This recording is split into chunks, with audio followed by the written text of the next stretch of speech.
So to continue with the second video, like I said before, the Germans knew an attack was coming on the western front of Europe. They just didn't have any idea where it was going to come from, and they kept them guessing with that dummy army. Um, and so what we're going to see happen is we're not obviously going to attack at Calais, which we're trying to kind of leading Hitler to believe. Just for visual reference, as you can see, that is the port of Calais right there. Just to the east, you can still see that's where Dunkirk is, spelled a little differently than the way we spell it here, but it's still the same place that we talked about earlier, where they had rescued the 300,000 plus soldiers after the Nazis had encircled them. Continuing on, this whole attack becomes known as Operation Overlord. Now, the invasion of Normandy was the greatest land and sea attack in history. We call it D-Day, but frankly, so we understand, D-Day just means the day of attack. It doesn't have any special significance. It's not like Death Day or Doom Day or Darren Ryan Day. It's just the day of attack. Okay, and this occurs on June 6th of 1944. Here you can see Eisenhower speaking to the troops before it's all about to go down. And here's what he has to say to them. The eyes of the world are upon you. The hopes and prayers of liberty-loving people everywhere march with you. In company with our brave allies and brothers in arms on the fronts, you will bring about the destruction of the German war machine, the elimination of Nazi tyranny over the oppressed peoples of Europe, and security for ourselves in a free world. It's pretty powerful stuff there. Gets guys all jazzed up and ready to roll. So at the dawn of June 6th, British, American, French, Canadian troops will fight their way onto a 60-mile stretch of beach in Normandy. Let's rewind a little bit. They actually had small windows that they had to look at when it came to the specific day that they could launch their invasion. Problem with trying to cross the English Channel's known for its rough weather. It's known for its erratic, water, as far as that's concerned, high waves, rough seas, things of that nature. And so they had been waiting out rain for some time before the 6th come about, when they had a good weather forecast given to them that gave them the ability to go ahead and launch the invasion.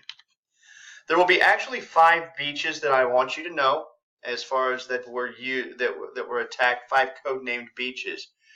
The 3 I have listed here are all mixtures of British and Canadian divisions. It's Gold, Juno, and Sword. The 2 others that we want to look at, and one specifically, but are Omaha and Utah Beach. Omaha is going to be the primary beach in which the Americans land on, and it is also going to be the most heavily defended. Reasoning being, as I stated earlier with the Italian campaign, we had attacked at the beaches of Salerno. Those beaches are very similar to what you see at Normandy, specifically on the beaches at Omaha Beach. And so one of the most famous guys we've talked about as far as leadership is concerned for the Nazis, Erwin Rommel, notices this. He was at Salerno. He recognized that that was the type of beach that we looked towards when it came to our amphibious landings. And he noticed so many eerie similarities between the 2 beaches that he thought if we were to attack, we're going to keep this specific place highly fortified because it's so similar to Salerno, and it would be a good choice if he was making the decision. So we see a picture here of troops heading their way to the beaches in the Higgins boats. These Higgins boats would carry these men across. They could drive right up onto the beaches. The ramp that you can see in front there is going to lower, and they're off. Now, this is going to be quite chaotic, quite nerve-wracking, because what happens is before they launch the invasion, they give the guys a nice greasy breakfast filled with eggs and hash browns and all sorts of stuff that you just want to have in your belly on the rough ocean seas with your nerves racked. Guys will throw up on the trip over there. All right, you've got guys panicking. It's just a crazy situation, to say the least. Here you can see they are unloaded from the Higgins boat here. On Omaha Beach, they will face machine guns and machine gun nests that, frankly, are very daunting. They're very scary. And the fact that they fire so many bullets a minute, that when guys come straight off the Higgins boat, the ramp's lowered, the guys that are at the front are almost instantly dead. It's like shooting fish in a barrel. So much so that the guys in there will take drastic action to try to do what they can. I mean, they're trained never to go over the side, but in this situation, guys start jumping over the side of the Higgins boat into waters that are deeper than what they need to be, carrying the heavy equipment that they've got on them, and many of them will actually drown in the ocean at Normandy because they get weighted down by their packs and they frankly can't get it all off in time to save themselves. And this is after we had taken Omaha Beach, and you can see the many different troops and ships that have made it up. Now, there's some stories that go with this that I will I don't have time to talk about on the video, frankly, because of time considerations. But interesting things like those balloons that you see up there. Those were strafing balloons that were carried onto the shores by men in order to basically distract any of the Luftwaffe planes that might want to come down and lay a strafing run on the troops on the beach. Basically, these would get in the ways of the planes as they were coming down and cause them to crash, so on and so forth. And so they were thought to be a great deal. As far as how they got their tanks on land, another part of that is they actually had developed a new type of tank that had an inflatable, floatable carapace around it, so they could actually drive the tank just like they did the Higgins boats. Unfortunately, the majority of these fail, and water seeps in, and they sink to the bottom of the channel before anything can get done. So many of the tanks that they expect to have backing them up when they land at Omaha Beach never make it. This is basically it's a picture of a scene from one of the greatest movies illustrating the beaches at Normandy, and that is Saving Private Ryan. One of the men who fought on Omaha Beach said this. He says, "You know what? The beach was total chaos. The men's bodies everywhere, with wounded men crying, both in the water and on the coarse gravel." Samuel Fuller in Time magazine goes on to say that, the only way to get off the beach was to blow a big tank trap that was blocking our way.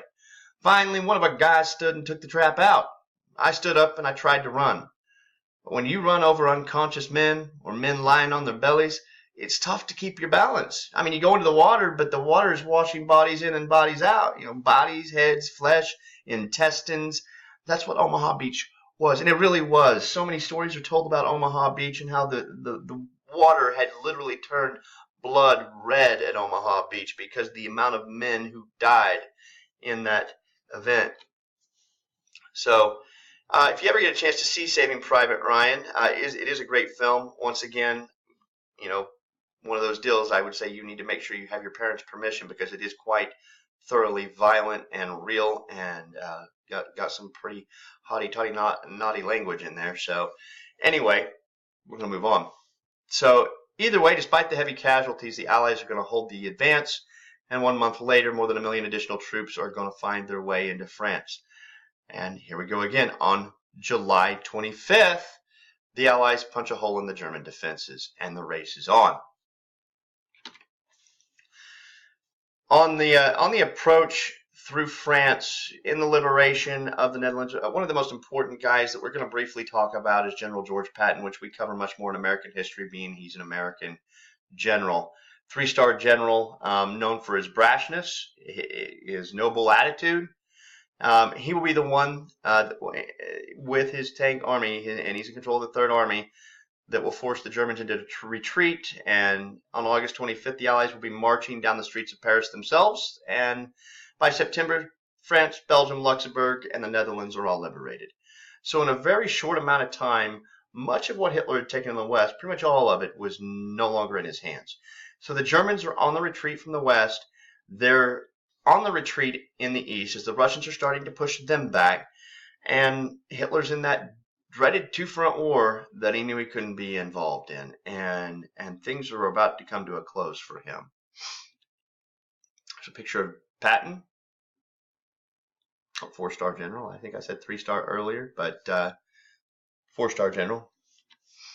Anyway, in the middle of our push towards the east, Hitler decides he needs to make one more aggressive move. He wanted to see if there was any way he could break up the Allies on the Western Front to kind of get rid of that two-front war. So he decides his best option is to launch one counterattack.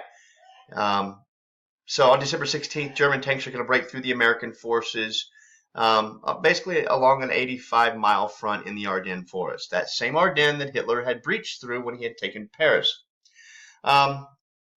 in essence, what they do, that push that they make into the Allied lines creates a bulge in the Allied lines, which is where the battle gets its name. In the end, it is a last-ditch effort, and it doesn't end up well for the Germans in the end all be all, because we do eventually push the Germans back and win the Battle of the Bulge, although it was a temporary setback for the Allies. So after the Battle of the Bulge, the war's nearing its end. It's pretty much over. And in late March 1945, the Allies will invade Germany. 3 million Allied soldiers approaching Berlin from the southwest. You got 6 million Soviets approaching from the east. And by the 25th of April of 1945, the Soviets had surrounded the capital, and there's still a lot of intense fighting that's going to go on as Hitler does not allow surrender. So once again, the war's not over, but for all intents and purposes, it will be soon. So on April 29th, Hitler will marry Eva Braun, his longtime companion, and he will write his final address to the German people, in it blaming his generals for their inadequacies and their failures, and the Jews for what happened. He blames the Jews for starting the war, the generals for losing it, and he is obviously at peace with the fact he feels he had nothing to do with the end of what happened. He says to himself, and this is kind of tough to read just because of the fact that, let me do this for you real quick, maybe. Well, I'll read it to you. Maybe hard to read. I myself and my wife choose to die in order to escape the disgrace of capitulation, or what that means is giving up, surrendering. I die with a happy heart, aware of the immeasurable deeds of our soldiers at the front. 2 days later, he shoots himself after he had taken a cyanide capsule. And Eva Braun as well will take cyanide. Their bodies were carried out of the bunker and burned. This is where a lot of conspiracy theories come in, and I would like to spend some time talking about that actually whenever I come back on Friday, because it's an interesting thing to talk about, to discuss, and with me not being there and we're doing this, it just doesn't provide a right format for that. So do remember, we will talk about this because I find it very interesting and good for us to discuss. So, moving on, everybody knows German radio reports Hitler's dead. And obviously, they must be over, right? Must be over. Well, for once, yes, it is. On May 7th of 45, General Eisenhower will accept the unconditional surrender of the Third Reich from the German military. And everyone's going to celebrate to a degree. But here's the deal. Roosevelt himself's not going to live to see the victory. FDR is going to die on April 12th as the Allied armies were marching towards Berlin. Truman will be his successor. He will receive the news of the surrender. But like I said, everybody's going to celebrate. This will be known as Victory in Europe Day. Strangely enough, we never celebrate it. I mean, it's there, but today we never celebrate VE Day.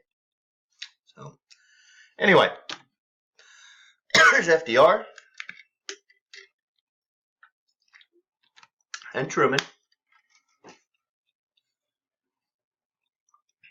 And I'm going to stop here. We got to finish this. We'll start with the War in Pacific, the Manhattan Project. We'll wrap all of that and Section 5 up on Friday. Prepare to review for the test on Monday and take the test on Tuesday. Do remember that your study guides need to be completed by Monday in order to get the credit. Also means you need to have those guided reading activities taken care of. Actually, you didn't have them. Sorry, your vocab activities. Make sure you have those done today. Other than that, I hope you guys have a good rest of your day. We'll talk to you later. Bye-bye.